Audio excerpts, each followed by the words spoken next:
How you doing today, folks? And welcome to the knife sale. So, a bit of a forewarning first. This is recorded prior to going live on Discord, so some things might not be available that you're going to see in this video. Again, if you want to get that whole pre-sale benefit, then by all means join the Best Damn EDC Discord. They will all be linked in the not linked. I'll have a list of everything available in the about me. I don't know, the description section, I guess. But there's a whole bunch here. There's about 20 something knives, ranging from, you know, kind of budgety to the higher end stuff. Well, production stuff, higher end production, like weeds and stuff. But hopefully everybody finds something that they enjoy. As always, if you see something that you absolutely love and you just can't afford it, let me know, make me an offer. Again, I'm not here to burn anybody or to make money off of you guys, but it's all priced very low. So I don't think that's going to be necessary, but if it is and you're just in a really bad situation, by all means let me know. So without further ado, please enjoy, like, subscribe, and feel free to comment because I love talking to you guys. I love you all very, very much, and take care.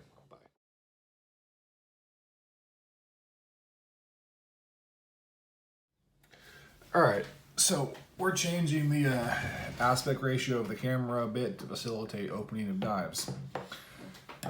The pricing will be in the descriptions, but here is the Tighe and Friends Tie Fighter. This is the large version. This is a fully automatic knife. They stone washed blade of 154 cm steel. An aluminum handle. Has this crazy millwork on it. Very good knife. It's pocket clip with the ball bearing in it. Just fits absolutely perfectly. Very solid opening auto. Good thwack to it. It's not the fastest auto, but it's very reliable, and I actually love this the way it is. The second one is a discontinued Talwar, the cold steel Talwar, however you say that. This is the version with CTS XHP steel. It's also a hollow ground from what I understand. Has his back lock, so disengage it, drops down. I think I just cut myself. That's always fun. It has this very light gray G10, this type of swoop to it. Here we have a $450 SOG Fat Cat. I don't understand why it costs that much, to be completely honest with you, but it's fun. It's absolutely huge, even for my big hands. It's a monster. The lock is honestly smoother than a Benchmade. I like Benchmades more, but this thing is ridiculous. Just how smooth it is. It does not come with a pocket clip. It does also not come with a sheath. The way I received it didn't have a sheath to it, so this is something you'll have to either buy a sheath for it or just carry it floating around in your pocket. I'm not closing knives, that is dangerous. So this is a Rike 1507 Kwaiken. This is the S35 VN version of it. The stone washed blade. Titanium handles, this kind of bluish, purple, pinkish anodization job to it. Bit of milling, titanium pocket clip. It's definitely a good one. Flies out like a rocket, very reliably. Drops down with a minimal shake. Now, this is a Kizer Critical with a thumb opening mod to it, the spider hole. My thumbs are too fat to fit in this hole, so if you happen to have a smaller hand or a less giant thumb, this will work wonders for you. For me, I open it like this, and I just do what I gotta do. But this is a non-functioning opening mechanism for somebody with large hands, so that was not explained to me when I bought it. So I want you all to know that if you have a really large hand, this is not going to work for you. But if you have medium-sized hands, just regular large hands, good to go. Very, very good knife. Warrenclyffe S35 VN steel. Also, if I'm doing any of this off camera, I do apologize. The way the camera is set up, I can't really see anything. So this is the Lionsteel. I actually don't know what model this is, but anyways, a lot of them are just numbers, which is kind of what this is too. This is a D2 steel, or a D2 blade. Has this orange anodization job to it. It's like nice locking piece where you can make sure you don't close it on your hands. Very tiny pocket clip, very deep carry because it's flips over right here. This is actually a really good piece. I just have other stuff that I got recently that just calls to me more than this. This was sold to me by my buddy Flint and Steel Survival for was around $75. I'm putting this up for $50, so $25 off of what he gave to me because I love you guys. And this is honestly a really good knife. I'm just spoiled. So this is a weird one. I've sold this knife 3 times, and it's somehow been traded back to me in like group trades. I buy a lot of full collections, so it might be 20 or 30 knives, someone's entire collection, and I've traded this or sold it 3 times. So this is a Kizer eliminator. I've sold / traded this for around 150 bucks each time. For you guys, it's going to be $50 because I love you. It's actually very cool. Good action to it. Flipper tab. Has this crazy ferret looking caricature thing. Do keep in mind that the previous owner did customize this with an initial on it. I can't even, I think it says NK, but with a knife. Actually, pretty sure that's the Knives logo. That's crazy. Okay, that's different. But anyways, 50 bucks. If you want to get it, you know, anode back to stock, there are a couple people I can link to you that will do it for a pretty good price.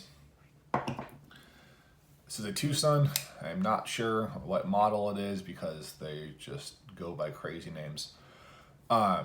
This is a D2 blade. It's a smaller knife for sure, but definitely does fit. Flipper tab. It sounds like a silent pistol.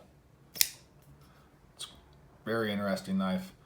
I paid about 50 bucks for this, 25. Some of these I can remember the price off the top of my head, others I just can't, so please bear with me on that one. So this is a Knives Deacon. I actually love this knife. I've never cut with it, strangely enough, but I've carried it sometimes, and I've just been at home flipping it and doing everything else just 1,000,001 times. The action is incredible. I love this knife. The only reason why I'm selling it is because I now have the CKF Mokuti, which just fits my gentlemanly carry perfectly. And this is honestly, as I'm flipping it, I'm not sure if I want to sell it, but it's out there. The price is there. I'm probably going to be firm on this one's price, which is I think $150. It's a $250 knife, so it's definitely a steep discount for you guys. But this is just absolutely great. If you have smaller hands or enjoy smaller knives, the action is incredible. This is a knife, and it shows. It's just awesome.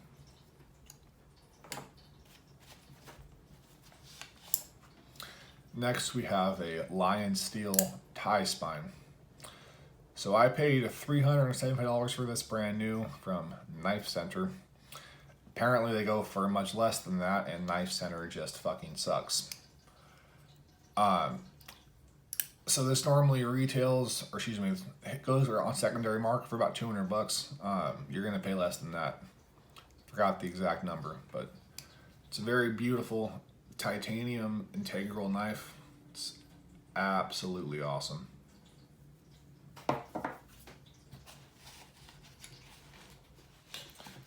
Get this thing out of the case. All right, this is a Artisan Cutlery Archeo. This is titanium carbon fiber M390 steel with a giant fingerprint on it that I just put on it. This is a beautiful satin blade. It's actually a really good knife. I just don't really carry it as much as I would like to. Well, actually, let me reintegrate that. I don't carry this at all. I keep meaning to, but it just doesn't happen. I just have stuff that I like a little bit more. But it's definitely a very good knife. You know, knives are a matter of personal preference. This might be someone's dream knife, and it might be somebody else's nightmare. For me, it's kind of the middle ground. But the action is very good. The ergonomics are very good, and it's M390 steel. It's been tested. It's Artisan Cutlery has been tested, but I love the Knives channel quite a few times, and their stuff is always real. So real M390.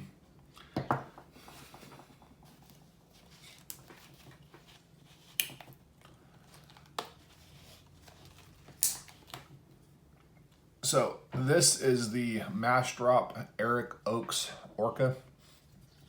This is the dress version. It has Mokuti thumb studs, Mokuti bolsters, pivot collar and pivot. It has a Mokuti clip as well as Mokuti liners. Very, very cool knife. A little too small for my hands. It's not been carried. It's not ever been used to cut. Great action. It's manufactured by Rike, so it has amazing action.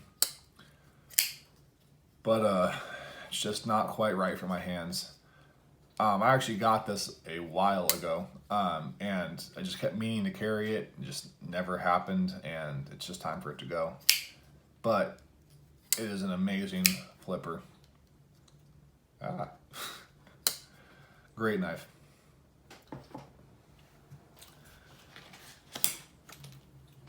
So this is the Knives Malice. It's about a $285 knife. This is actually discontinued. Now the Malice model itself is still around, but the flame anodization is not. So this is, this is gone. They're really hard to find. I've seen them with this in particular ano job go for around $400 sometimes, normally mid threes. You're going to be paying less than $2. I don't remember the exact price, or maybe it was $2. I think it's about $200 what I have listed as. Just an absolute steal. It's a lot less than what I paid for it, but it's an amazing knife. It does require a bit of a thumb, kind of like a press down. So if you flip it, it does that. It almost locks out, but not quite. But if you give it a nice button press, it flies out. I'm not really used to flippers, so I'm not the best analog for this knife. Most of my knives are thumb studs, but it has these very interesting fullers, titanium pocket clip, frame lock knife. This is again a knife, so it has amazing action.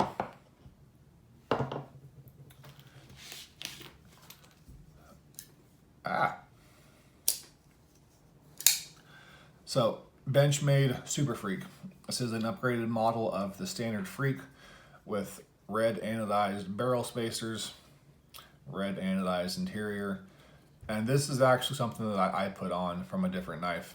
So this is still a Benchmade thumb stud. If you want the actual one, I can dig it out. I can't guarantee that I know where it is, but I'll try. I have the camera. Yeah, I can't guarantee that I know exactly where it is, but I'll definitely try. But this is an M4 steel blade. Has not been used at all. I have carried it, but never left the house with it, and it's never cut anything. Very toothy edge per Benchmade usual standards. This is a great knife. It just, again, for whatever reason, just did not click with me, and I carry other things, which is the case for all of these.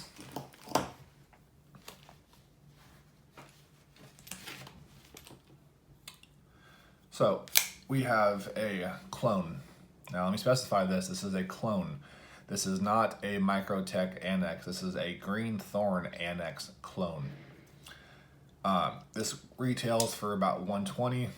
I'll probably throw it up there for like $80.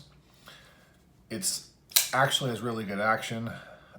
Ignore my heater wrist flick. I'm just force of habit, but it doesn't actually need it. This is actually an integral. As you can see, this is just one piece of aluminum. It is a sub frame lock, so it has this piece actually attached to the otherwise integral piece of aluminum. Very good pocket clip, really good action. Again, it's D2. This has actually been tested by Love the Knives channel and a few others, so it is actual D2.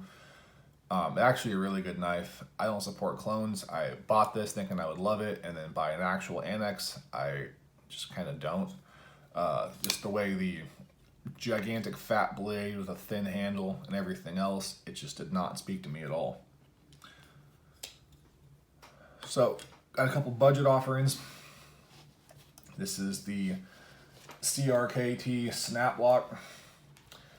This doesn't even have a price on it. It's just a weird one that I'm kind of trying to get rid of. So if you happen to like this, make me an offer. We can definitely get something taken care of. It's an interesting knife for sure. It's definitely on the smaller side. It's kind of a gimmick, to be completely honest with you. And for me, the gimmick has worn down, but they retail for, I think, about $20 to $30, and you'll pay less than that. Again, that's net, so you're going to pay shipping. So I'd recommend buying something else off of this collection over here, and then maybe throw this on top to make it worth your while. Otherwise, probably not. These other ones are actually not for sale. They're going to be given away for the whole holiday thing. It's a CRKT Hootenanny, a Schrade Shark with a crazy color changing ano, and a Saw Kiku. This is a very beat up, well used little $5, $10 knife storage case. So hopefully you enjoy, hopefully you find something that you like, and as always, I love you all very, very much. If any of these knives are off camera, I do apologize. I have never done this setup before. Honestly, this camera right now is on a thing of Quaker Oats, which is also stacked on top of a USPS flat rate small box, which is then attached to a string so it doesn't fall over onto my hands. So this was not the most well thought out executed camera work in the world, but here's hoping it worked and you're able to see everything properly. If not, I do apologize, and I will do it better in the future. As always, I love you all very, very much. Thank you for your time. Take care, and as always, please be nice to each other. Life is too damn short to be a dick. Take care. And there's the Quaker can. Ta-da!